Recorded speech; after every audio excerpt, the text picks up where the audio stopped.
Jag minns ju den tid du gav mig life billar yo. Nu vill jag kunna ge tillbaka allt jag inte kunna ge förut. Det finns ingen annan där som kan stå här by my side, oh why. Sättet du rör på det får mig att dö för det baby.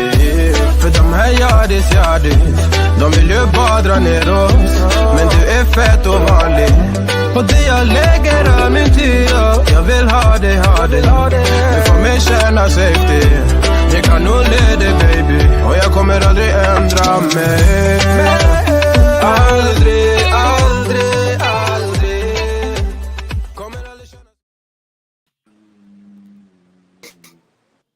Yeah, man. Salute. Greetings, everybody. How y'all doing? What's up? I'm good. What's going on, Chief? How's things in West Africa there this morning? Man, it's good. It's hot. It's cool over here. I was sweating over here. But it's nice over here. What's going on over there in the Berg? How y'all? Man, it's good. It's cool over here. Like Dominique said, I'm looking out the window here. It's kind of cloudy. We might get some rain today, but but it's a lot of things going on in the Berg that I know of. I know there's a lot of events coming up for Juneteenth. Sister Hayes Celeste, she's got something going on, and Curry will be in contact with us about what he's got going on. But there's other things going on down in the Low Country and Columbia, celebrating Juneteenth and Gullah heritage. Mm-hmm. Yeah, it's festive season, the summertime. People moving around right now. Yeah, they are. I don't know if you know, Dominique. Right around the corner from me is the new thing in town. The Edisto Beer Garden, a lot of people. Oh yeah, I heard about that. Yeah, a lot of people been going there lately. That's right around the corner from my house. So, yeah. I could walk there if I wanted to. I won't walk there, but I could walk there. Yeah. If they keep I that had spot to. light up, ain't it?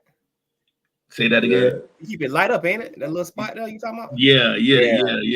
They got it real nice in there, man. They got different Afrocentric pictures and all kind of stuff in there. It's very nice. They got good food. They really got Gullah food. That's where she the chef works there.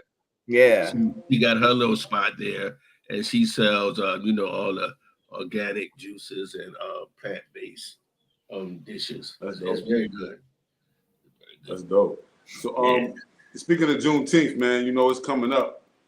And speaking of festive season, family reunion season, homecoming season for us Gullah Geechee folk, us Southern folk, we about to see our cousins from up north, see our cousins from out west. It's cousin time right now. It's cousin season. Yeah. And one of the things that my family does is we have reunions, not every year, but every few years we have reunions. And so this year I decided to come out with a pamphlet, and that's pretty much what the show was about. The pamphlet that I came out with, it's just the result of a lot of research and some, storytelling as well, some narration. But I wanted to have this show. I definitely want, I think it's an honor. I got some good feedback from it. Baba Kimo, you had some great feedback for me from it. Dominique, a lot of people, Abib, a lot of brothers and sisters out there who Mansa Foday Ajamu, Gullah House Show, live for :12. Do that. Like his favorite, Baba Kimo. Sorry about that. That was my microphone. Excuse me. Good, man. Technology.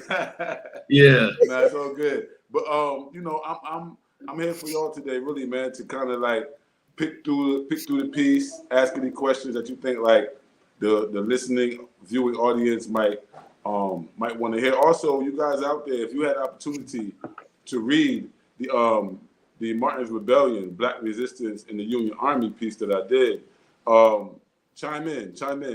Don't be afraid to chime in. I'm turning it over to the host today. Today I'm your guest, to Baba Kimo and Dominique Holiday. It's over to y'all now. Well, I'll start it off. Chief, this is about today's show is about your ancestor, Charles McClellan. So what we want to know, give us some background on the things that were taking place during Charles's life at this moment when he was in the USCT. Right. So I've done some research over the years. I started maybe about 2005, 2006 with this particular ancestor. Some people would say when you were doing this genealogy, the ancestor is riding you. Like, you know how you would ride a horse? It just stays on your mind. You be sitting around, all of a sudden you be randomly thinking of this ancestor that you never met before, but you know of. Mm-hmm. And me and Charles have this kind of relationship. He just been on me, man. He was really like, hey, man, dig me up, man. You know, so I've had the relationship with him ever since I heard about him. My mother, she attended one of the family reunions that I was just speaking of, and she came back and she told me, she always told us about the McClellan family, but she was talking more about him having been in the military. And I don't know if she told me that earlier, and I just blew over my head, but when she said that's the military, how was he in the military? I thought he was a slave, you know? And she was like, no, he fought in the Civil War. And he had a different name. That wasn't his real name. I was like, what? Very, very confused about it at that time, 2005. But it started something in me, man. I started doing research. And now we got internet the way we got it, and we got Ancestry.com. We got all these different family heritage, all these different search engines that we can use to find this information out that has census records and things like that. So I started utilizing those tools to try to research and determine what is the true identity of my ancestor. Like, if he served in the military, did he have to have a surname before he took the McClellan name? Mm-hmm. So I had a lot of questions. And it led me into asking several of my elder relatives what they thought, what did they hear. My mother said that she heard that Charles originally was a Smith. So I chased that down. I actually found a Charles McClellan who also had an alias named Charles Smith. And for years, I thought I had found my ancestor. And this is how genealogy goes. For years, I said, okay, that's it. And I even shared it with my family and shared it publicly and said, hey, I think this is my ancestor. But upon deeper research, and just to back up what happened is that right when I was trying to get his pension files, this Charles Smith guy, this Charles Elliott Smith, COVID happened. And when COVID happened, the government shut down people from getting certain records and things like that. The offices shut down. Yeah. So for like the last few years, I kind of I tucked it away and accepted that, okay, that's what it is. But recently, over the last 2 years, I had a resurgence in my genealogical research. And it's largely because of the work that we do, Baba Chemo, largely because of this show. I want to be on point. If I'm going to sit here and say people should know their genealogy, I should know mine too. I should do my research, right? And right. So I got back into it. And then at the same time, what I realized is that this ancestor, he has a large family. So let me just back it up a little bit. Charles McClellan, the man who comes down today as Charles McClellan, he was born in 1840, approximately 1840, in South Carolina. I don't know on record exactly where he was born. I don't know on record exactly where he was enslaved. But I do have on record from his elder brother's death certificate that both of the parents were from Orangeburg, South Carolina. So I assume that he was from Orangeburg, South Carolina. Yeah. Or the whereabouts. You understand? No. Now I was going to ask you. His parents are from Orangeburg, also. I believe his parents are Benjamin and Irene, correct? Yes, sir. Yes, sir. Benjamin McClellan and Irene Johnson. He married a woman named Margaret Rivers, Maggie. Maggie Rivers was from Cope. She was from Cope, South Carolina. Right. And because of that, I have a reason to believe that maybe Irene Johnson was as well. We've been dipping and dabbing into genetics recently, Baba Chemo, and there's a lot of tension back there in that Johnson lineage to show that maybe Irene is definitely from around that Cope, Norway, Springfield area as well. But it would make total sense given the narrative that has revealed itself through tracking Charles down. And so again, Charles had been this mythical figure to me. I was trying to figure out who he was. And so he was born in 1840. His father, Benjamin McClellan, was born in 1870. He's the oldest documented ancestor on that lineage. We don't know anyone documented prior to him on that particular lineage. And then there was Irene Johnson, 1822. That was his wife. Now, Charles had an elder brother named Israel, about 3 years older than him. And these were children that were born during enslavement. So I assume that Benjamin and Irene was close enough to each other during enslavement to have these 2 to 3 children. I'm not sure what the surname was. I don't know that even enslaved Africans had surnames. But I do know that in terms of surnameage, I was looking to find out what Charles' surname was prior to McClellan, because he had one. So that's what the big search was about. Not to see what Benjamin was, because we know who he was, an enslaved African. To find out what Irene was, because we know she was an enslaved African. But it's Charles in particular because of this war history and then him having changed his name. I was very, very, very interested to find out what that was about. And what I found was like a hidden jewel. It was something that I had not anticipated finding. It exposed a period of rebellion in South Carolina history, in American history, during the Civil War, at the close of the Civil War, right as we was transitioning into Reconstruction. There was a lot of tension among the freedmen. The freedmen wasn't sure what they was being locked into.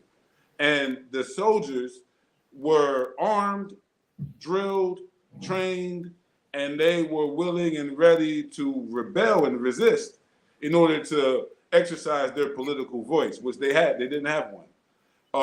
And so there was a lot happening in the Orangeburg area, in Beaufort area, and in the Charleston area in particular, Savannah, Atlanta. So this pamphlet covers all of that. It covers a period of time from about November 9th, 1864, up until December 22nd, 1865, time frame wise. So I'm not just covering the whole war or everybody's ancestor. It's not even only about my ancestor. It's about the circumstances through which he became liberated, how he became free, and what was actually taking place at that time. So I'll pause there, and if you have any more questions, we can go forward. But I do have some photos that I uploaded, and this is the actual cover for the pamphlet that I did. Yeah, so I love you that. See, it says Martin's Rebellion. The photo is 2 USCTs, 2 actual United States colored troops in arms right there on the battlefield, getting it in. So it just shows you that we freed us. That yes, the Europeans had a war in America, the white people fought themselves, but we decided to free ourselves also within the midst of all of that. And this is evidence of it. And there was no way that they could stop us from freeing ourselves. And so they had to absorb us into the army. Martin's Rebellion is a story of that. It's not just about my ancestor, but without doing the genealogy of my ancestor, I cannot tell the story. And many of us may not even know of it. So it's a very powerful story. I'll go into more as we go along, but I want to pause to give y'all more time for more questions. Well, Chief, I know for a fact that there was a lot of things going on around Orangeburg, around this area, around this time. And I read the story. I read Martin's Rebellion several times, and I know that Sherman was in the area right down from my house right there, because they said I read that where he was camped out right on the Edisto River, down the street from my house. And I know that Sherman was in the area burning and looting in Orangeburg. And you mentioned in your story a group of men. They were called Sherman's Bummers. So when I think of bummers, being from New York, when I think of bummers, I think of the Brooklyn Dodgers and all that kind of stuff. But in this particular case, with Sherman's Bummers, tell us who the bummers were. Sure. So William Tecumseh Sherman is a name that all African people in the United States of America should know very well. But especially those of Gullah Geechee heritage, ancestry, and those from the states, South Carolina, Georgia, North Carolina, Florida, whether you identify as a Gullah Geechee or not, this is also a part of your history and heritage as well. So it's not just a Gullah Geechee thing. It's about us, as a whole. So William Tecumseh Sherman was a major general of the Union Army. He had a whole army under his command. And he fought in what they called the Western Theater. He fought in Kentucky and places like Tennessee. And as the war started heating up in 1864, after 3 years of hard war, Tecumseh Sherman ended up capturing Atlanta, Georgia. He got Atlanta. When they got Atlanta, he appealed to Lincoln, and he appealed to Grant, the main generals, and he said, "Man, I think I got them. I think I can take these guys down, the Confederates, from Atlanta." And he looked at the battlefield and he said, but I got to go into their country without any supplies, with no supply lines. I got to go forage. I got to go pillage.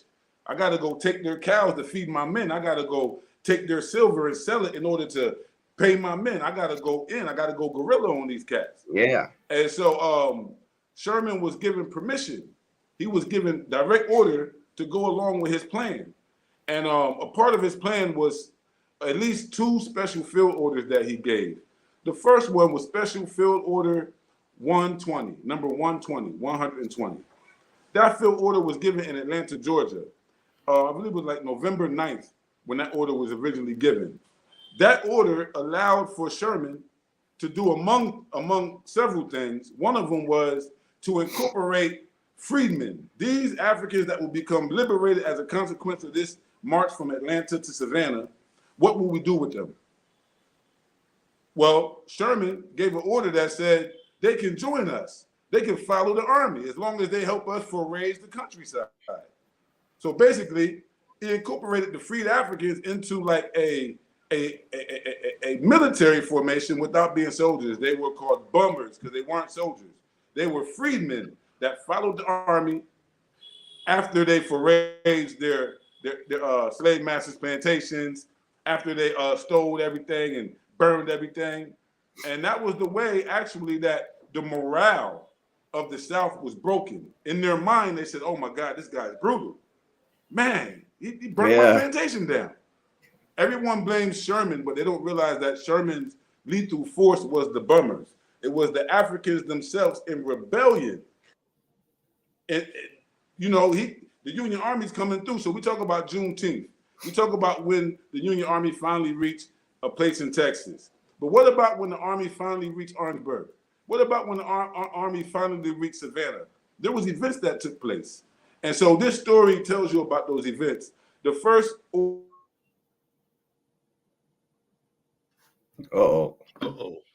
Having some technical difficulties.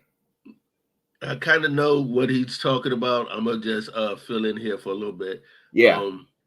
I kind of know what he was talking about because also during this time, the bummers they were part of Sherman's army. Yeah, we back. Okay, you can go ahead. All right, sorry. That's going to happen sometime. But so what happened is that they gave our ancestors who were liberated by Sherman's march, by his campaigns, the name bummers. Many of these bummers end up becoming USCTs. And this is where the story gets very interesting. So Sherman leaves Atlanta, and he burns Atlanta. Atlanta is in flames when he leaves Atlanta. Burns Atlanta. The Atlanta that we praise today was burnt to the ground by Sherman and freed Africans. And from there, they did a path. They said it was like 20 miles wide, 25 miles wide, just a path of destruction. From Atlanta, they marched all the way to Savannah. When they got to Savannah now, Sherman had to do something with all the people that followed and make peace with the people of Savannah. So they captured Savannah around Christmas time because Sherman gave Savannah to Lincoln as a gift.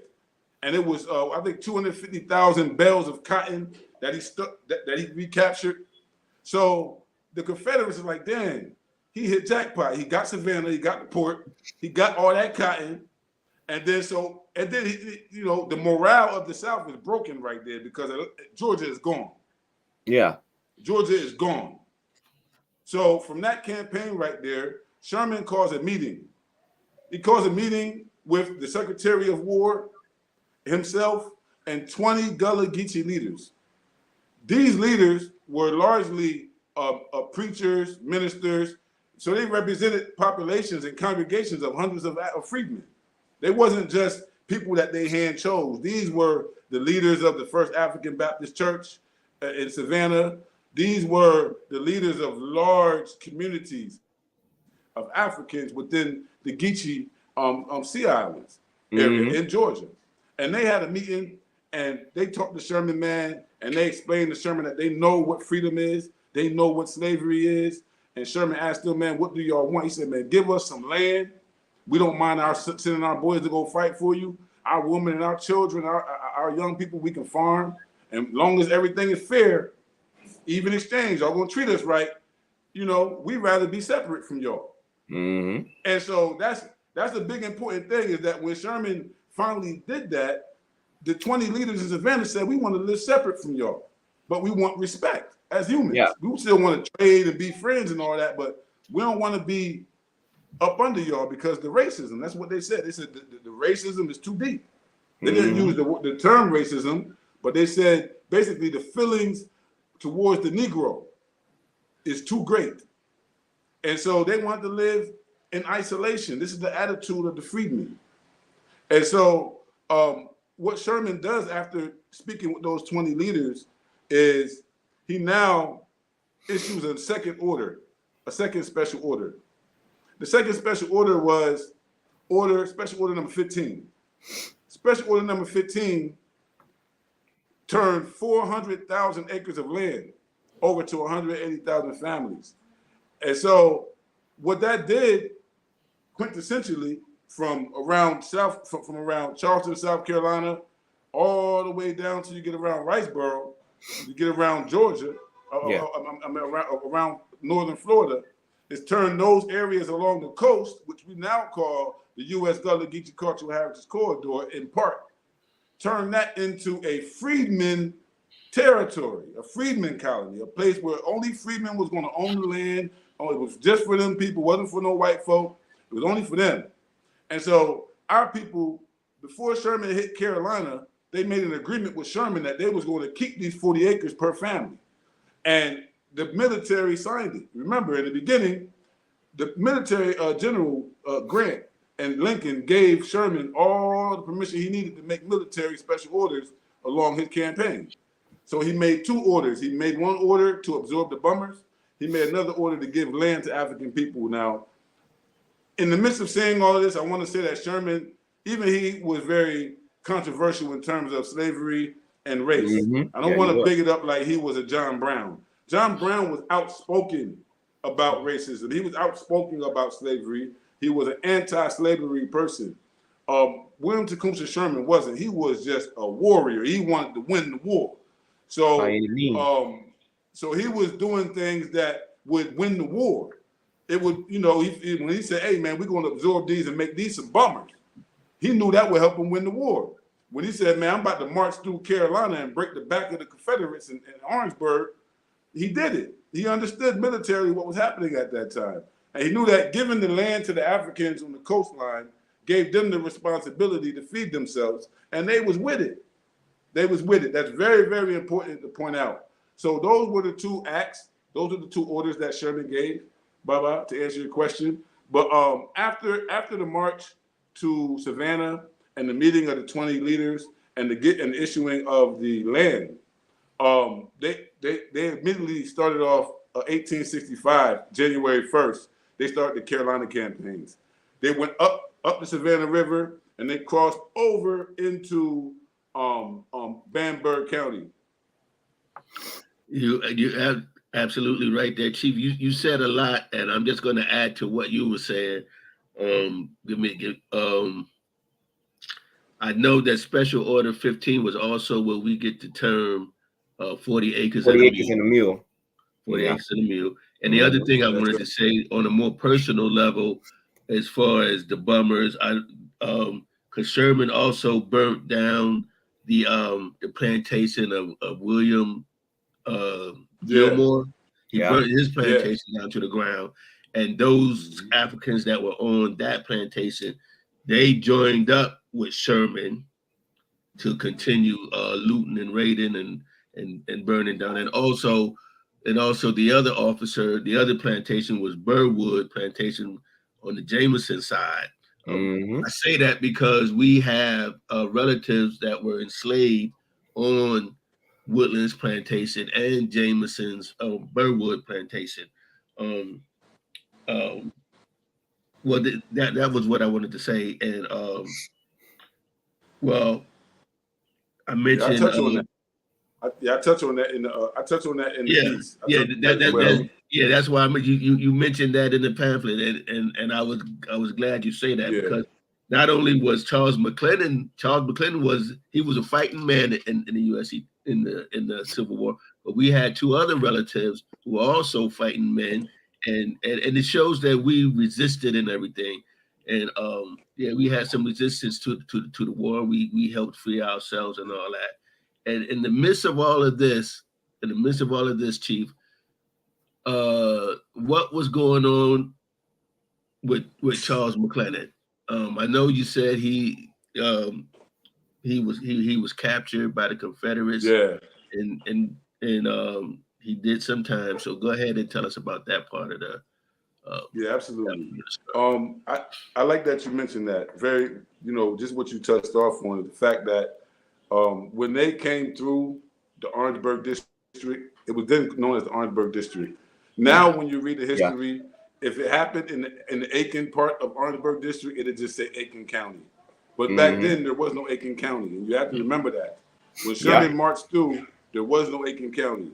When Sherman marched through, there was no Bamberg. When Sherman marched through, there was no Calhoun. When Sherman marched through, even Lexington County was still part of Orangeburg district. So, we have to understand that as well. So Orangeburg district was this geopolitical thing that the Europeans who settled that area had created. And it was a lot different than what you find in the Low Country in terms of the ethnic background and the general demographic makeup of the Europeans. But they were all interrelated and things was happening a certain way. So when you say that it was William Gilmore Sims plantation got hit up. David Flavel Jameson's plantation got hit up. Mary Jennings Cleckley, the plantation got hit up. Jennings Quarters, right there in Coke, it got hit up. These places the people didn't just get freed from there and they just start working again. They burned them down, and then they found places to get together in these bush harbors and reorganize themselves. So it's that was one thing that I thought was very, very important, was that the path of destruction wasn't just done by the Union Army, and it wasn't just done by Sherman. But oftentimes you hear people quote this history, and they talk about Sherman's army and him, but they'll never say that it was the enslaved African people of Orangeburg that got busy.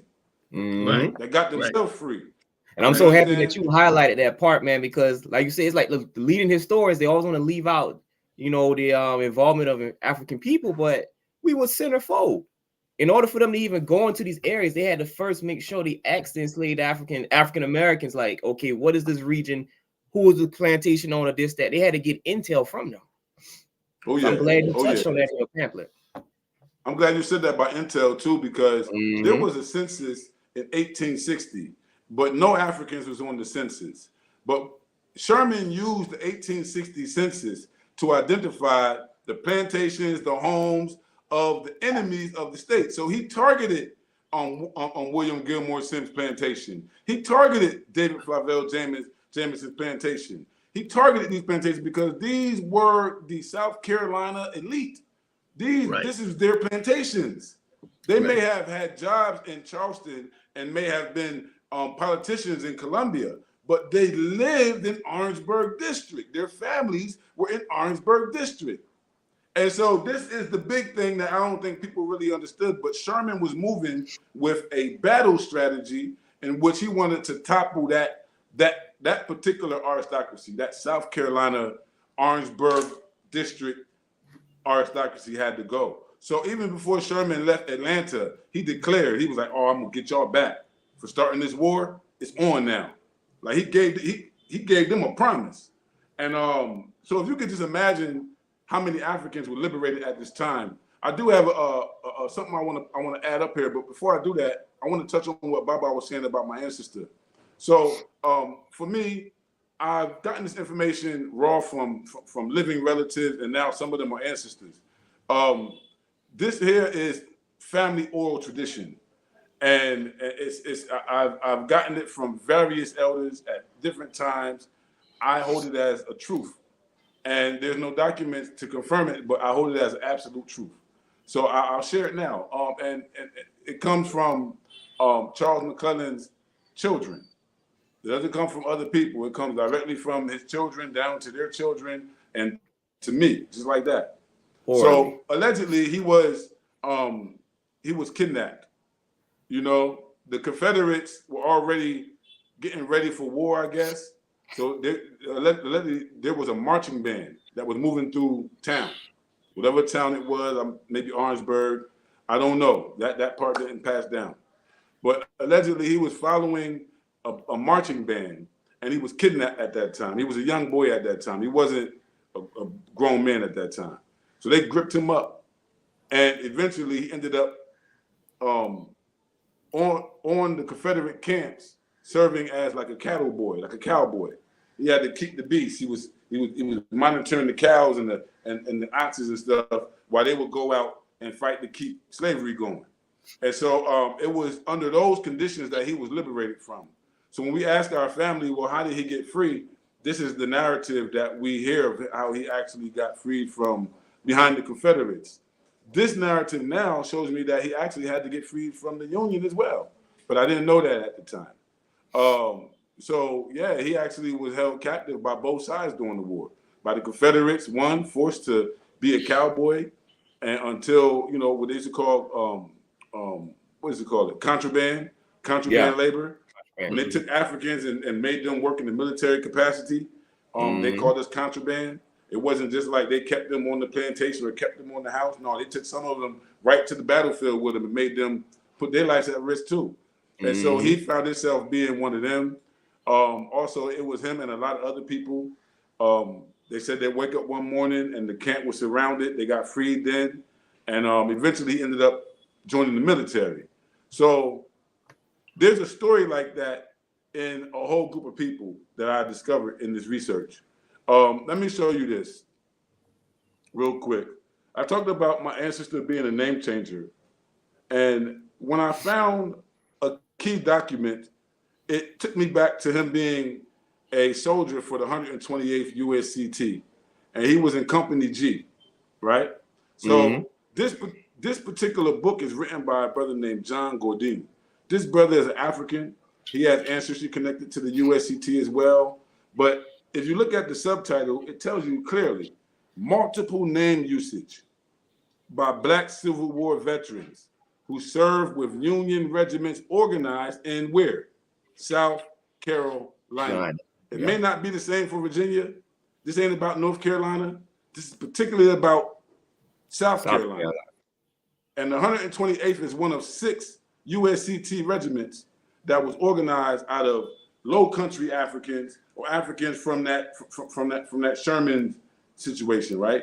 So I was able to clock that, and then I said, well, if I think once I got this book, I got the book, I was able to look even farther in and realize that there was more than just one person who left from Orangeburg as Sherman's troops went through, and that it was documented. Some of it was documented. And so I'll share this asset right here. It says, after identifying the correct alias, regiment, and company of Charles McClellan, I was able to concentrate my efforts on obtaining his military records and the 128th USCT. I found this book, and I'll move forward real quick to get where I'm going. It says here, for example, you have a man named Harry Dixon, alias Harry Lewiston.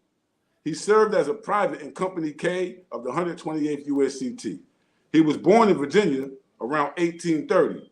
Right. He was brought to Orangeburg by John Livingston, but he was freed before he enlisted. He enlisted on March 7th. My ancestor enlisted on March 8th, just to help you understand. He enlisted on March 7th at Beaufort, South Carolina, and honorably discharged on October 10th, 1865, according to his autobiographical information provided in his military records. Harry also followed Sherman's army as a bummer from Orangeburg to Wilmington, North Carolina, where he says they put a whole lot of us on a transport boat and took us to Beaufort. And then I was enlisted in Company K, the 128th USCTs. So this is one man's account from his own biological information that's in his pension files. This is the ancestor telling you how he ended up in the USCT from Orangeburg. He's telling you his slave master, John Livingston. You understand? And so he's telling you he served in the army as Lewiston, but then he changed his name to Dixon afterwards. So these is what they mean by multiple name usages. And it was particularly those Africans who were in this particular regiment that did this. But let me continue on to show you that it wasn't just him. It wasn't just him. It also was another one named Sheikh Thomas. His alias was Jacob McAllister of Company K. You had Jacob Fraser, alias Jacob Kitt of Company K. You had Lewis S. Glover, alias Lewis S. Connor of Company H. And you had Irwin Rowe, alias Irwin Nero of Company F, who were all formerly enslaved in Orangeburg as well. So it's not a strange story now that I understand that the same regiment that my ancestor went into, there's other people from Orangeburg that went into this regiment and followed the army as bummers, and even enlisted a day or the same day as my ancestor. So this is how deep you go into the research, and you have to make sure you match dates and you understand things like this. So it goes on too as well to cover other areas. From the neighboring Barnwell district, we have Frank Gadsden. His alias was Thomas Trowell of Company G. You have Isaac McCreary. His alias was Isaac McCrae of Company K. You had Mildred Hankerson, alias Mildred Wembley of Company K. There was a Thomas Harrison, alias Thomas Wade of Company K from Aiken. These are some of the formerly enslaved men emancipated during the Carolinas campaign from the modern-day counties of Orangeburg, Aiken, and Barnwell. Now, all of these would have been Orangeburg district at that time. And so that's the story of my ancestor, and this is the story of other people from Orangeburg's ancestors who ended the same regiment, and this is the way in which they did that. Man, that's very interesting because me myself, I could tie that Livingston name is very connected to our family, Chief. As you know, there was Colonel Daniel Livingston, who was a big enslaver out in the Nices area, and those Livingston folks, they enslaved a lot of people from Norway. From Norway, it was big time. And it's interesting that Beaufort comes up. He was saying they took a bunch of us to Beaufort because I'm currently trying to figure out if one of my ancestors served in the Civil War, and he on his muster roll he said that he was from Bedford. But of course, I think that meant Beaufort because he was born in Charleston, South Carolina. So I'm wondering too now, like, okay, did he enlist during that time as well, or what? Like, that's interesting. Man, that's good because when you study history like we do, and once you can connect the dots, you can see the big picture. And there's also one other name I want to mention, Chief.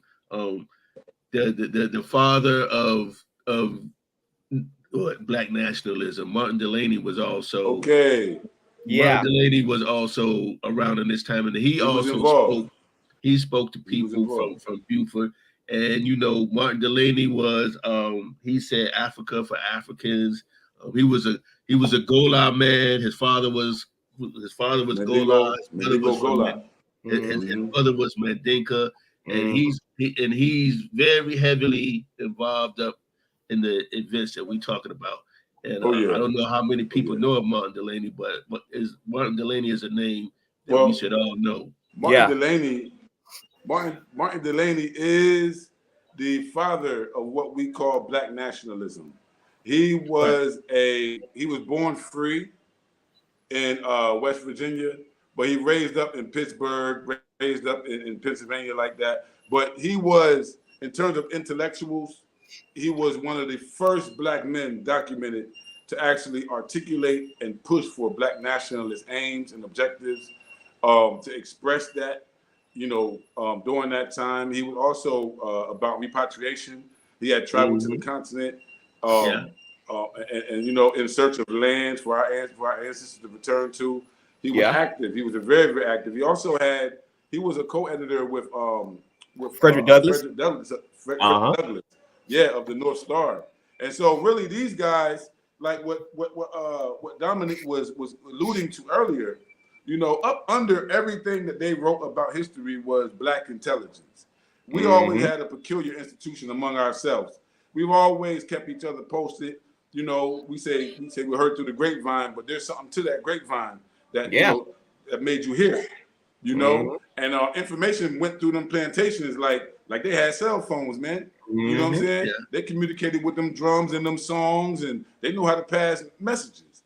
And so one of the things that I spoke with several times, I believe, with Dominique and others, is that you had societies. You had Moses Dixon in Atlanta.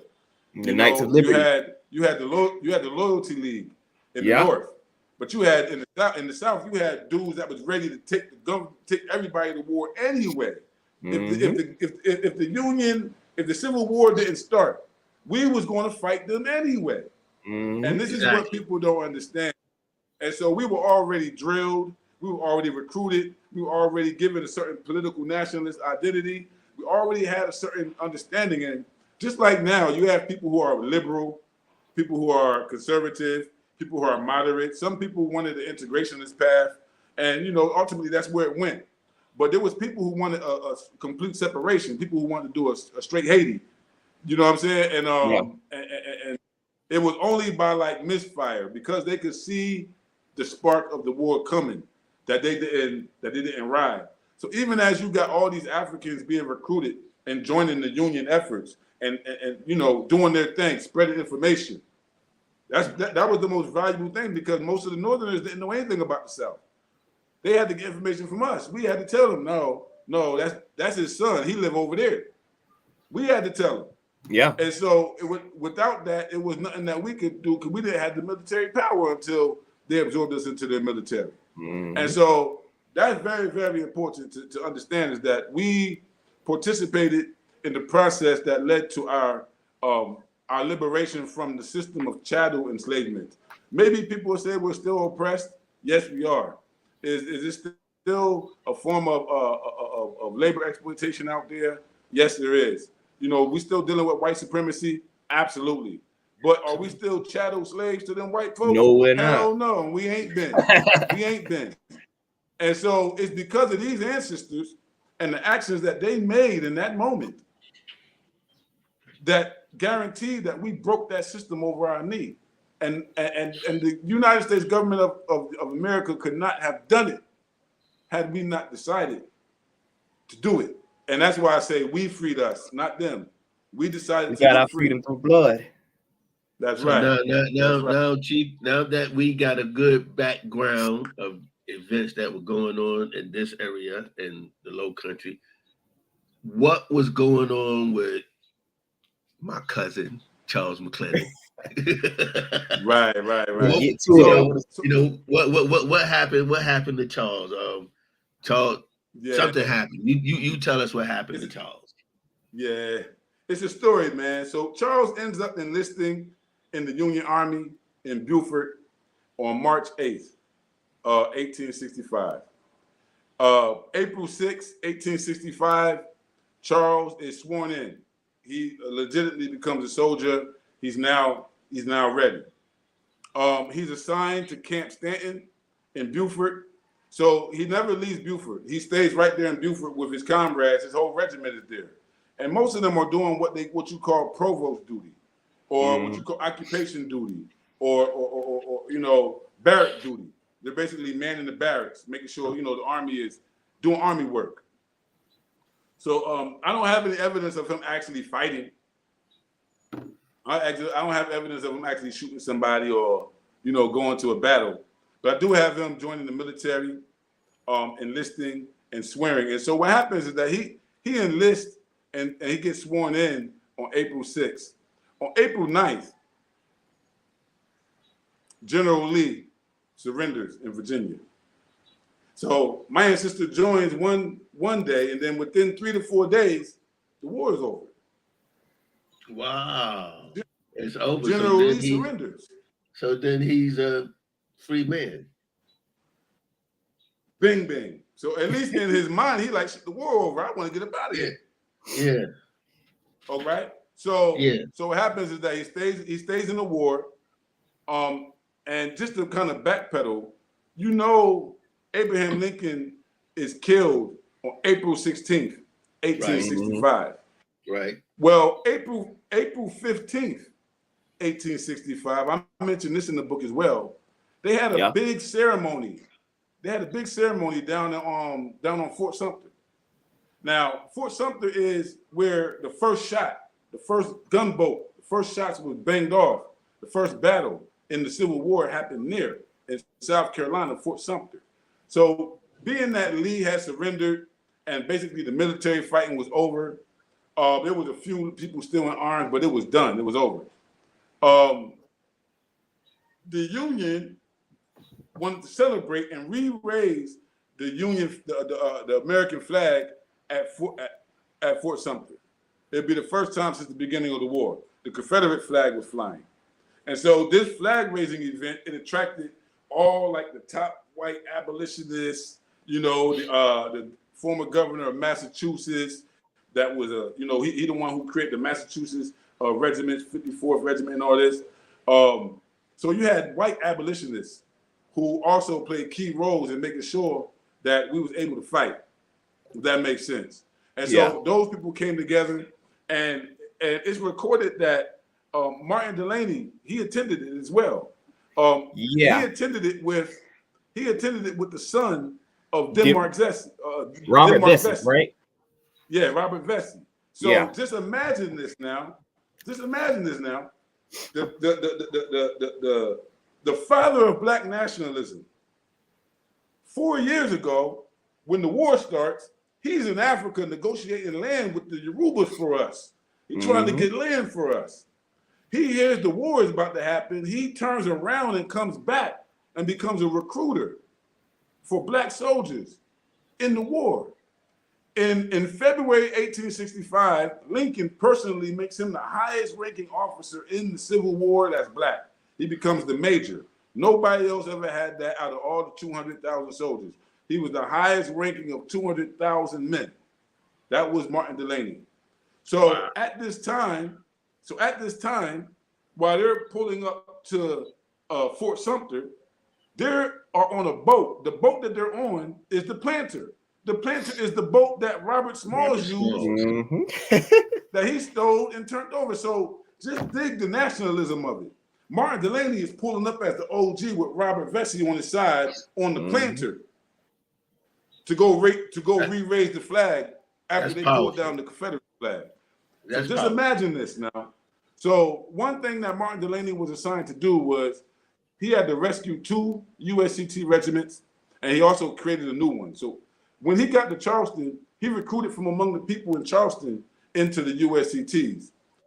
Mind you, we didn't go over it, but when Orangeburg was burnt to the ground, the Confederates in Charleston didn't know if Sherman was coming there next.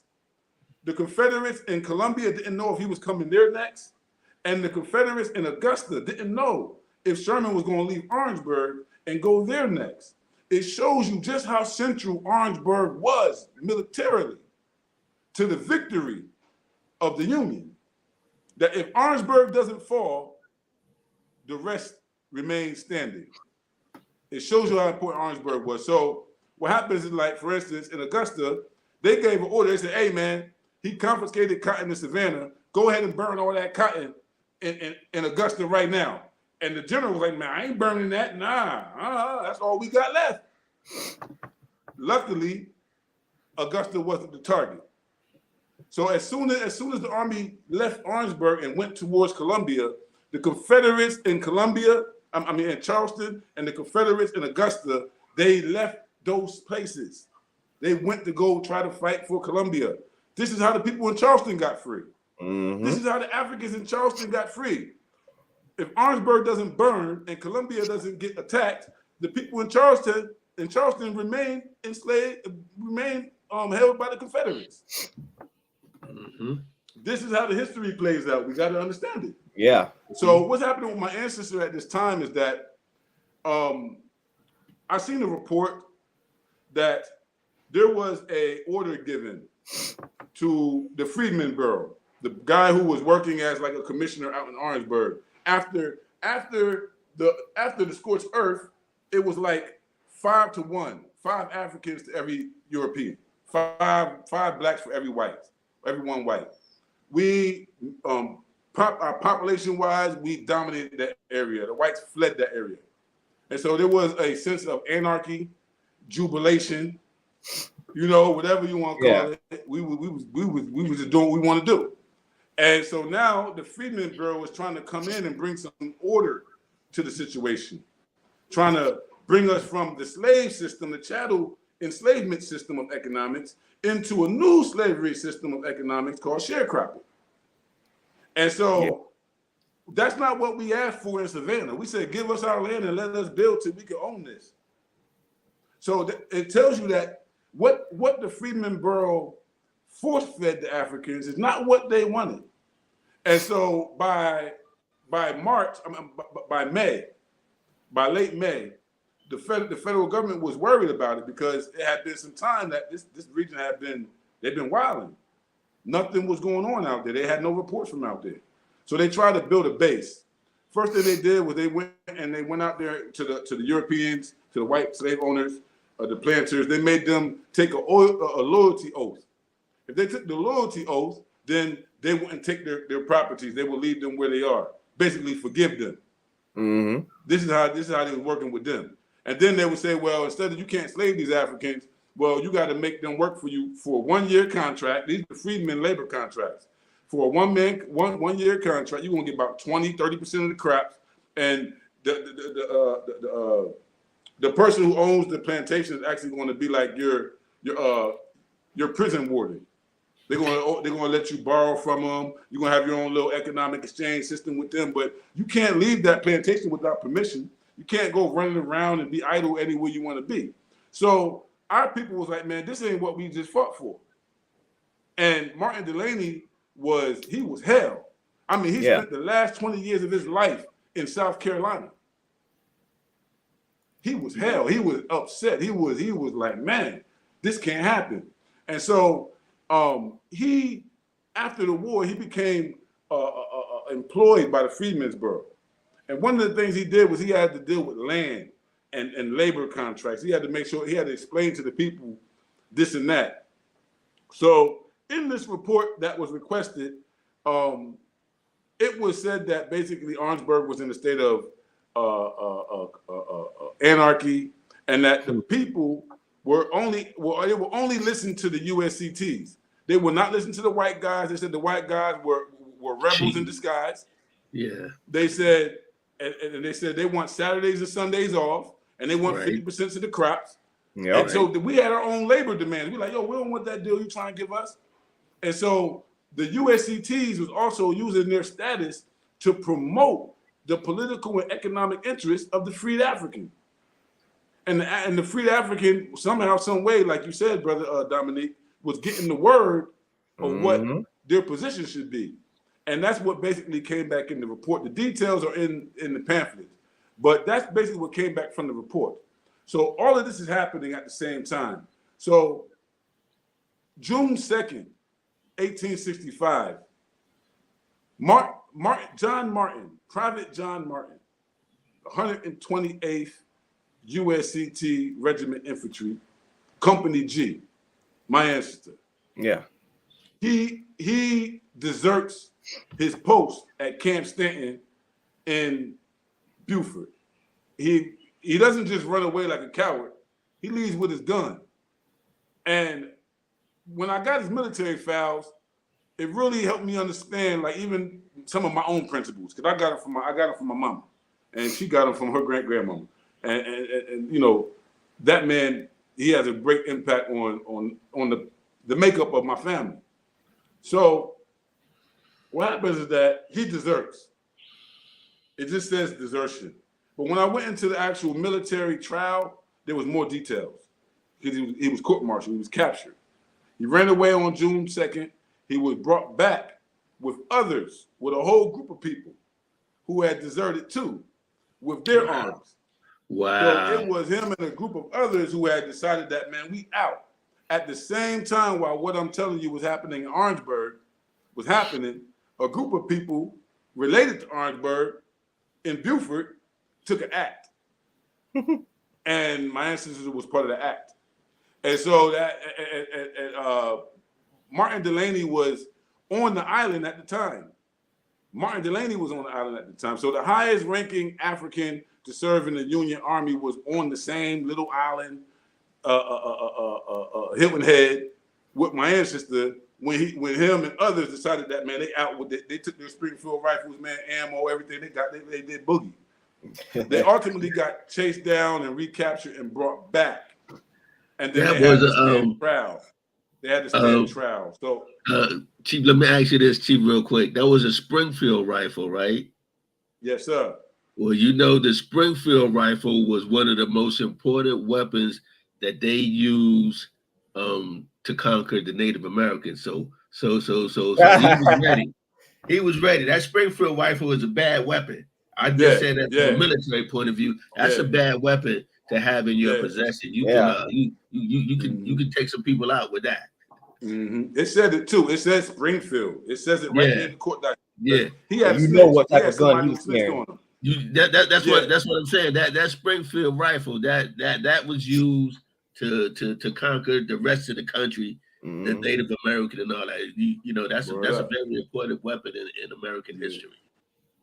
Yeah. So let me tell you, Baba. So after he was captured on June 12th, 7 days after he was captured was Juneteenth. So my ancestor was captured for rebelling in the army with a group of his comrades with arms 7 days before Juneteenth. And he was incarcerated by the same Union Army at the time that they was freeing the rest of the blacks in Texas. So you'll see that in the pamphlet I'm saying what, you know, in the same way that in the same sense that Frederick Douglass once said, what to the slave, what to the Negro is the 4th of July. Yeah. I'm like, man, what is Juneteenth to me and my family? Because we weren't free yet. You know what I'm saying? We had went from, according to Charles' story, he went from being kidnapped to being rescued to being enlisted in the army to rebelling to now being incarcerated. He ain't free yet. And so, you know, that is amazing that all of this happens around Juneteenth, and we getting ready to celebrate Juneteenth. Juneteenth is also my father's birthday. I mean, this all these different things. Golly, none of this is coincidence. Yeah, it's amazing. Yeah. It's amazing what it means to our family, because all three of us share relatives. So this is an amazing piece of family history, man. Yes, it is. Absolutely. You know, after because I was looking for instances of rebellion and court martials during the same time, just so I can be on point. Like, man, I know I ain't tripping. It can't be an isolated incident of rebellion. You know, it was more than that. And I found that in the same unit, in the same 128th unit, there was another rebellion by someone named John Greer. John Greer was told to clean his weapon. And he cussed the white boy. He said, man, I ain't cleaning it. It's already clean. I ain't cleaning nothing till the sergeant come.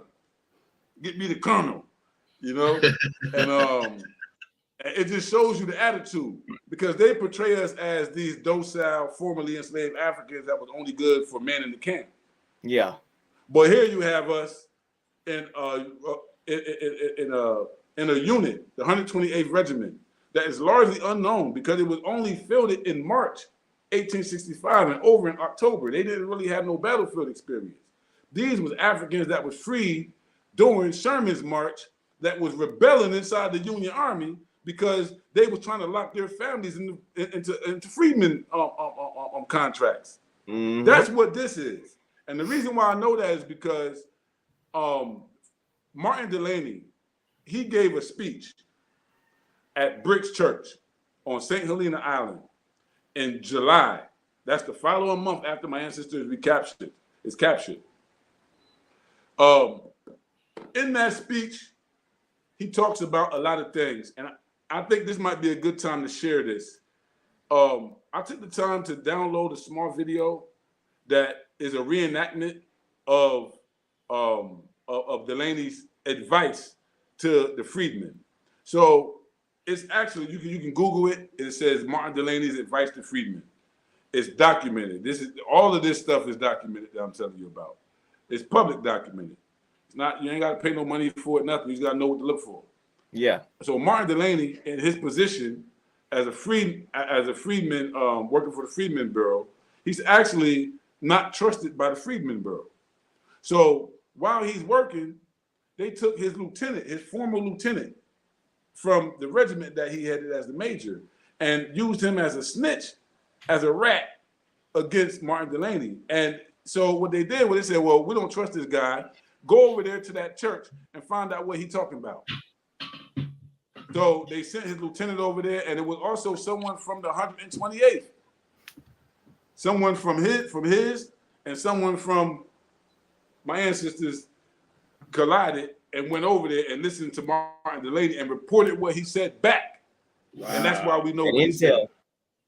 Intel, exactly. It was intel. And so Martin Delaney gave some advice to the freedmen that the Union Army, that the United States government didn't like. He told them a lot of things, but I'm going to play the video. It's about 5 minutes. I'll play some of it. We don't got to listen to it all, but you'll just get an ideal for the political ideal, for the advice that was coming from the father of Black nationalism to the Gullah Geechee people of St. Helena on that day. And you'll understand that at the same time, Chief's ancestor is incarcerated not far away from there for active rebellion. And that right before my ancestor rebelled, there was reports of anarchy and people being forced into labor agreements in Orangeburg. It'll all start making sense to you as you put all the dynamics together. So I tried to understand what would make my ancestor and his comrades grab arms and run away. Why would they do that? Why would they do that? And so I think there's some political analysis that needs to be made as well as we read history. So Martin Delaney is here. I'm going to go ahead and hit this real quick so we can watch it, and we can get back to the discussion. All right? All right. Go out and tell our story. Let it echo far and wide. Make them hear you.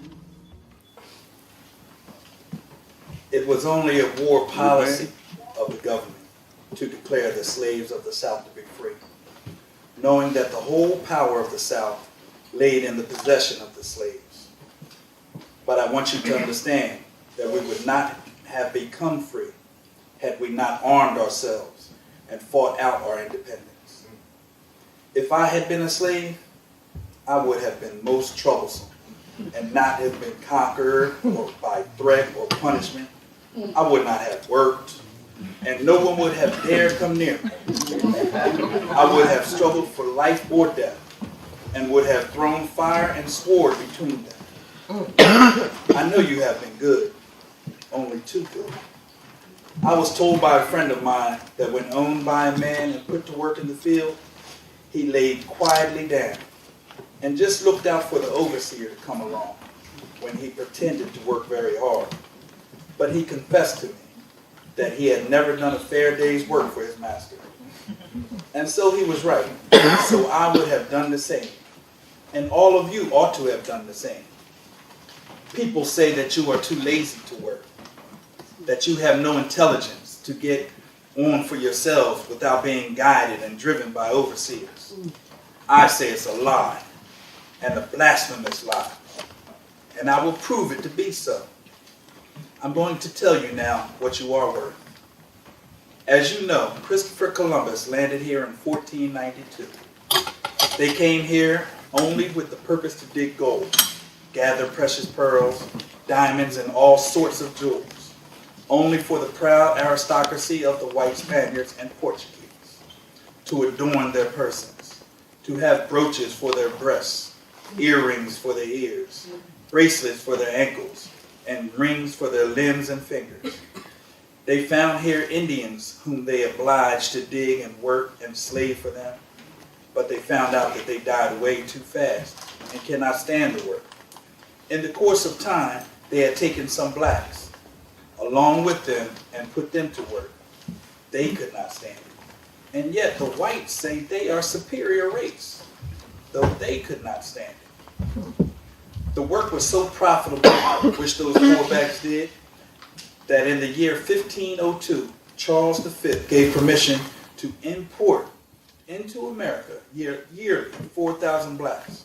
The profit of these slaves was so immense that afterwards, even the Virgin Queen of England and James II took part in the slave trade and were accumulating great wealth for the treasury of their government. And so you always have been the means to riches.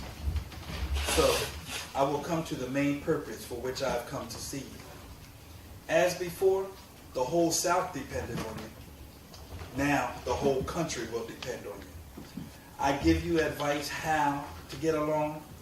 Get up a community and get all the lands you can if you cannot get any singly. Grow as much vegetables, etc., as you want for your families, and on the other part of the land, cultivate rice and cotton. Now, for instance, an acre will grow you a crop of cotton of $90. Now, a land of 10 acres will bring $900 every year. If you cannot get the land all yourself, the community can, and so you can divide the profit. Now, you understand. I want you to be the producers of this country. It is the wish of the government for you to do so. We will send friends to you who will further instruct you on how to become the end of our wishes. You see that by so adhering to our views, you will become a wealthy and powerful population. Now, I look around me and I notice a barefoot man covered with rags and dirt. Now I ask, what is this man doing and whom is he working? I hear that he works for that farmer for 30 cents a day.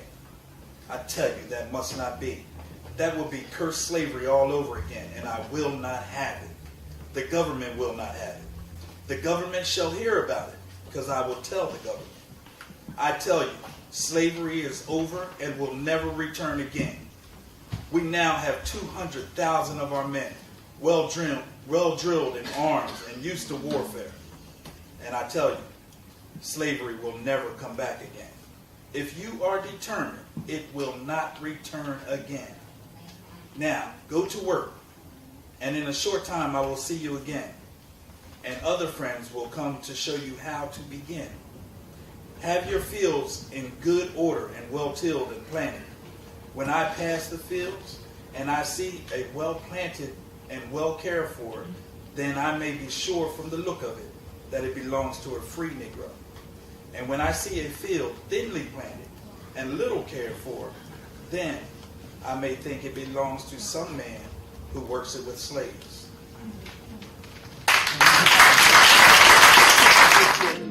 Hear you, make them hear you. That was good, man. That was a good speech. Yeah, man. So, I was just a piece of it. Martin Delaney wasn't just like this random guy. He is a victim of being whitewashed from mainstream history as well. Some would say that Martin Delaney was the predecessor of Marcus Garvey. Some people would say that he was literally the first man to coin the term nation within a nation, Africa for Africans, you know, and actually try to organize a return home. He was also a part of the team that organized the Azore, the Liberia Exodus in 1788, when finally they was like, yo, we got to get out of here. It was 1878. They said, man, we got to get out of here. So this is a very important key figure in Black history as general, but particularly those of us who are South Carolinians and have USCT and heritage and whatnot. So I thought that video was very important to share. I want to say also real quick before we kind of summarize that I found this John Martin 128th Regiment thing here, but like I said at first, my family didn't know the true identity of Charles McClellan. We always knew that our ancestor, my third great grandfather's name is Charles McClellan. The elders in the family recalled a story that wasn't his name, that he had a different name. But the elders also didn't know for sure what that name was. And so this was the search. I had to search and search and search and search. And so what I'm showing you here is both names on a document. This document is actually right here. It's a special schedule, surviving soldiers, settlers, and Marines and widows. That's what this is, from Colton County, Burns Township. So that is in Ridgeville. This is exactly where my family is from. This is exactly Charles McClellan from Ridgeville. And you'll see that his alias, again, on this same document, is John Martin. So I took that. I went back to some of my friends and my genealogist friends, asked for some help tracking this guy down, and ultimately found that there was 2 John Martins that was in the USCT, but there was only one who was in the 128th Regiment. And so Charles McClellan matched with this guy, John Martin, who was in this regiment on documentation. And so it's not just, oh, I think this is my ancestor. No. Here it is. Here it is right here. And so that's one thing. Another thing is that when finding out who he was, well, that's how we discovered the court martial. That's how we discovered the desertion. I had no idea about it. And so that was very important as well. But here's one of, this is the seal of his court martial case. I had to pay some money and somebody had to take a trip to DC just to get this. Ooh. And what you'll find is that you have headquarters, Department of South Carolina. This is from September 13th, 1865. This is after they were convicted in August. He was convicted in August. He was found guilty. He said, basically, not guilty. He ain't guilty of it. They asked him to tell on his homies. He was like, I don't know them. And then he got snitched on. Yeah, he got snitched on, and then he got incarcerated. So while he's incarcerated, this is the general order of a major general named Charles Divins, who made the order for John Martin and his comrades, also from the same regiment. Out of the 8 people who got sentenced, 4 of them were from the same regiment and even the same company as him, 128th Company G. And so this was an organized resistance. This was an organized thing.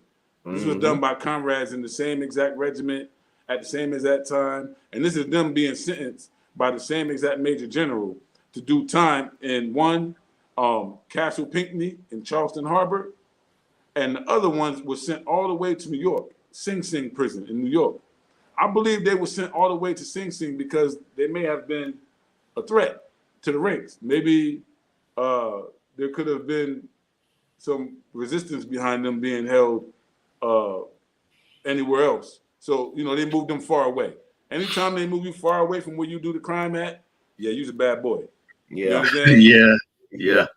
So this is someone who had never been to New York, that was incarcerated in New York with 2 of his comrades. One of his comrades who was in New York with him was a man named, he was a corporal, Henry Forey. He had another one with him whose name was T. Rowe Ashmo. Now, Tiro Ashmo sounds very African to me for some reason, but these are the three that they sent all the way to Sing Sing, and later on they was all released later on in December. So this is some of the actual court documents. I don't have a photo of my ancestor Charles, also known as John, but I do have a photo of his brother. This is his brother Israel. I can show you so you can see the kind of familiarness. This is Israel. So you can see my face here. You can see his face there. You can kind of see the cheekbones, the eyes, high forehead, brow ridge. Yeah, you know, it's kind of an ancestral thing going on. So this is Charles's brother, and so Charles goes on after the war, and he gets married. He gets married in 1879. He gets married to a woman named Maggie or Margaret. Her last name is Rivers, Margaret Rivers. She's from Cope, South Carolina. She's a big time connection to Orangeburg. They had 12 children. I know the Rivers family. They had 12 children. I just want to say I know the Rivers family well. They still around. There's lots of Rivers in Cope over there on Highway 4 on the drag strip road. I see Miss Corrine Rivers. She's a Hampton now, but I know Miss Corrine Rivers personally. I know she's kinfolk. They come from Canaan. A lot of them come from Canaan Church out there on Highway 70. So the way you tie this all in, Chief, it's amazing. I mean, it is. It goes to show your dedication to finding out about Charles and other family members. I know this is your personal family history, but I see it as a whole Johnson family historical thing. That's how I see it. I see it as representing like the larger like Orangeburg area in general. Like it's something that it's something from a different viewpoint that we should should know more about. We should know more about it, study from our point of view. Yeah, it's very good, man. It's amazing what you have done. You should be proud, man. You've done well. You've done well. Thank you, man. Thank you. So, Baba, after the war, my ancestor, like I said, he had 12 children, and then I found the agricultural index that I can't find right now. I have to go find it again. And but on the agricultural index, he got out of prison, ended up back with his family, with his brother Israel living next door to him in Ridgeville, with his father and his mother living next to him in Ridgeville. All three men being head of household on their own plots of land. And Charles ended up with over 100 acres of land. And he ended up being, wealthy for the time. So he got out of prison and fathered 12 children, which he would not have fathered had he been executed or had he been killed from all that dangerous stuff he had been through. The whole lineage wouldn't exist. Yeah. And so he has 12. And so his fourth born is my great great grandmother. I have a photo of her here. This is my great great grandmother right here, sitting down. Her name is Agnes McClellan. She was born in Ridgeville, South Carolina. She is the daughter of the man that we're speaking of all day today. And this here is her gravesite. So you can see the name Agnes McClellan. She married ultimately a man whose name was Wade Montgomery from Bamberg, but she was a McClellan. She was born December 8th, 1876, and she died October 10th, 1969. If you do the math, that's 93 years. If you do the math. And so, almost 93. It'd have been 93 had she lived till December 8th, right? Yeah. So my mother was born in 1945. My mother was raised in house by this. So she knew Agnes. So she was raised in house by Agnes. She was raised in house by. That's why I know this story. Because she received the information basically from the source itself. Absolutely, she's a part of the source herself. So, so my mother was 24 years old with 5 children, married by the time Agnes passed away. Agnes ended up going blind when my mom was young. So my mom grew up caring for her grandmother, her blind grandmothers. And so they had that bond. Agnes was like the elder. So this is my grandmother here. Her name was Edna. She's born in Cope. She ended up moving her house from Cope. We attended Emmanuel A&E Church down there, and right now her house is still right there on the hill, right there on Gulf Avenue. I passed by the other day. It is there. I saw it the other day when I told you I went to Jameson's Pharmacy. So the house is still there. Let me ask you this real quick though, Chief. Is this the lady that lived on Cleckley Road? Yes. Actually, Agnes lived on Cleckley Road in 1930. Okay. Edna, my grandmother, was 3 years old. Okay. Her mother passed away in 1930 in Philadelphia from tuberculosis. Her mother, this one right here on the photo. So she was raised by her grandmother, who happened to be Agnes. Right. At 18 years old, she gave birth to her first child, who happened to be my mother.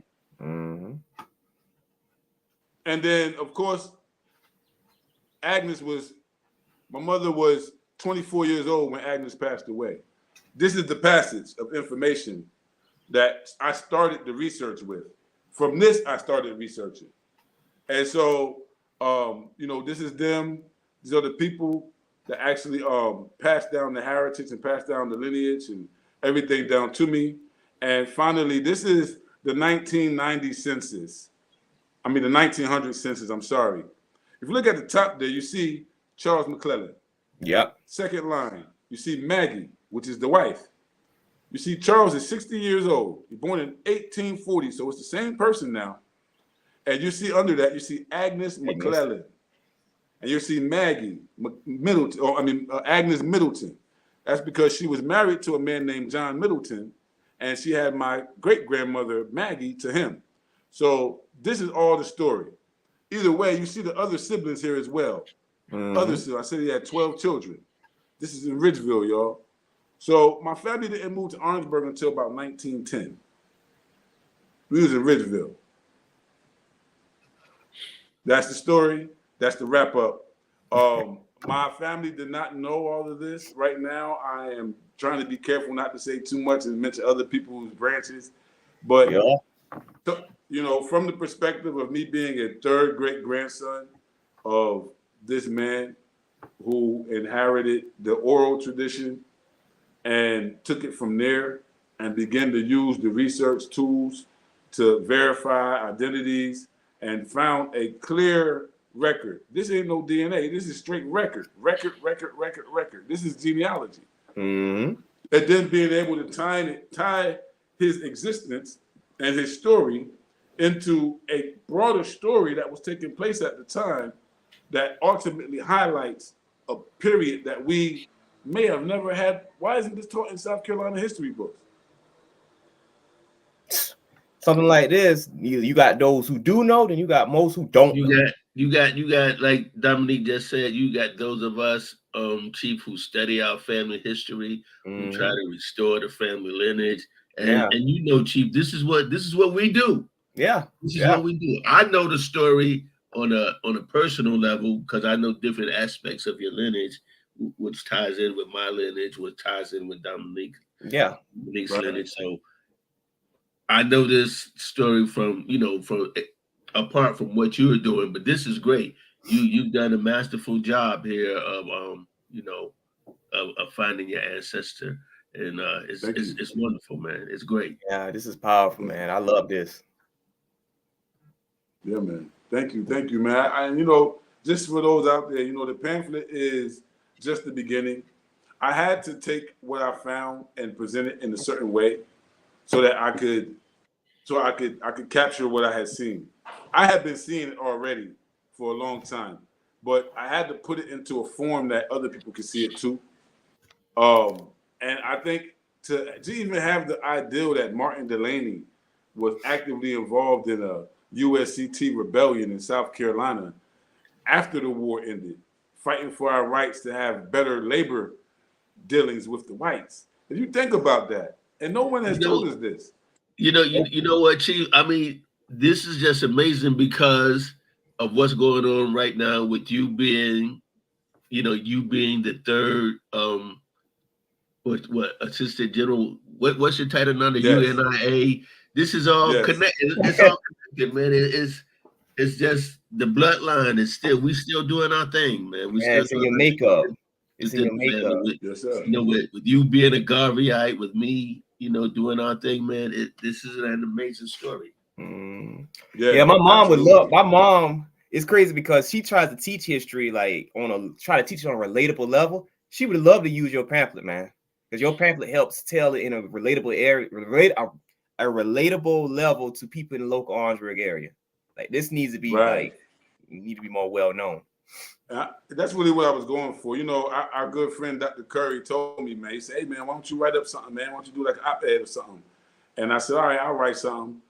For now, the pamphlet is just that. I looked at it as being a historical pamphlet. I didn't really want to go into all the details or go into every little nook and cranny. I just wanted to kind of like take from like Sherman's order, the history of the March to the Sea, just kind of trace what happened so that not only myself, but other people in Orangeburg, other people in that area will be able to see, man, I wonder if this happened to one of my ancestors. I never thought of how did we get free? When was our Juneteenth? Exactly. I never thought of that. Exactly. I always say, Chief, I always say Orangeburg is a small town with a big history. And you have showed this today with this presentation and everything. It really is it's an amazing story. It's one that should be known by the greater community. Yeah, it needs to. It needs to be known by I'll go as far it needs to be known by the greater South Carolina. Like, oh yeah. This is because this is Cross County, so. Oh yeah, it's big Cross County. It shows you the interconnectedness. It shows you a lot of what we always say here on this show, that today we look at South Carolina's geopolitical makeup and we see counties. But back when our ancestors were enslaved, those counties didn't exist. Nope. There were districts. And in those districts, people did business together, just like we do in counties. The people in counties are closely related. Right now, people in Bamberg think they're closer than people in Orangeburg because they're different counties. So imagine when there was one big district. They didn't make those differences. Nope. They didn't view themselves as belonging to a separate county. Mm-hmm. They were all in the same place. Orangeburg was one big district. Yeah. And so over time, it just split up. At that, now it's split up, and that's why they split it up so they can control it. Mm-hmm. Well, I'll say it again, Chief. I'll say it again. A great job, man. I know personally that you have spent a lot of time on this, and I commend you, man. You've done show and prove, man. Show and prove. There's no one can doubt it. It all happened in the Gullah Geechee corridor, and no one can doubt it. Nah, hey, listen, man. It's oral history. It's documentation. You've done a great job. Yeah. I would like to for people in particularly Beaufort to take a look at this history, because I think that they would have some local oral tradition. They would have something there that would probably collaborate. The theory of the story. It's just a narrative. Maybe the next person wouldn't have seen what I've seen, but taking the narrative, I believe that if someone would critique it from the Beaufort side, they would be able to find some things. Because even when we look at Colton County, we look at the ACE, what we call the ACE, the Ashipu, Combahee, and the Edisto, right? ACE Basin. Mm-hmm. And they're saying that the majority of the rice, other than Georgetown, between Charleston and Beaufort was grown right there along the Edisto. And now it's national parks. Now it's for animals. But if you go there, you're going to find engineering construction that was done by our ancestors to the earth. To the earth. We changed the earth. We reconfigured the way water flowed and how it was going to flow and what was going to get water and what we reconfigured. We use hydroponics. We use, you know, and so we created something there that is now part of the National Park Service that most of us don't know. And most of us don't think, what happened to the families that was there if they're not there anymore? When they said, I'm not growing rice no more, what do you think they went to go grow? Where do you think they went? Orangeburg had the second largest cotton production in 1930 in the country. Before the boll weevil, Orangeburg was the main cotton zone. There's a lot of stuff to talk about when we talk about Orangeburg. Yeah, that connects my genealogy. Yeah, exactly. And you can't separate Orangeburg. There's an axis. Orangeburg, Columbia, Charleston. That axis, that triangle, you can't separate it. You cannot remove it from South Carolina history and get any of the history the same. Nope. So you can't overstep any of those places. I respect what is viewed and has traditionally been considered the cultural low country. You understand? I respect that zone. But I also think that there's so much diversity and there's so much interconnectionness. You know what I mean? Like when you talk about Aiken, South Carolina, you're talking about Prince Rivers. Prince Rivers was enslaved down on rice plantations along the Edisto. But when his slave master fled the Union Army, he ran up to Edgefield. When he ran to Edgefield, Prince Rivers stole his slave master's horse and went back down to Beaufort and became a Union soldier, and later on became one of the founders of Aiken County. I remember when Curry put that out there years back. That's the Rivers. Right, that's another Rivers connection. Yeah, that's my ancestor married a Rivers. Yeah, you know? So it's a lot. But Baba, I know we've been on this joint for a minute, and we can talk for days. We can keep going and going and going and going. But I did want to have a good conversation with y'all right here in front of the people, man. Shout out to this brother Baki right here. You know, we always dropping jewels, man. We trying to make sure that this thing is archived. You know what I'm saying? Our young bucks will have this for generations. And so I thank y'all, man, for, you know, giving me this interview, because really I was the one who was interviewed today, man. Yeah. Well, it was an interview too, man, but it was like a much larger lesson, man. Because I was listening the whole time, learning, man. So, you know, I'm gonna go back and watch this and take notes too. It was a good job, man. You've done an excellent job, man. This was excellent. Good. Good deal. Right. Thank you, Baba. I appreciate y'all, man. All right, man. So those of y'all out there, the last word for me is thank you for paying attention. Hey, Baba, my last call is for everyone to go get their free copy of Martin Luther King. That's my last. I got my copy right here, man. I've already read it like 2 or 3 times. So go and get your copy, everybody, and share it with your friends. Yeah, my mom, she texted me. She's like, "Yeah, I need a copy of that." So I got you. All right, guys. All right, y'all. Salute, man. Thank y'all so much, man. All right. Enjoy your day.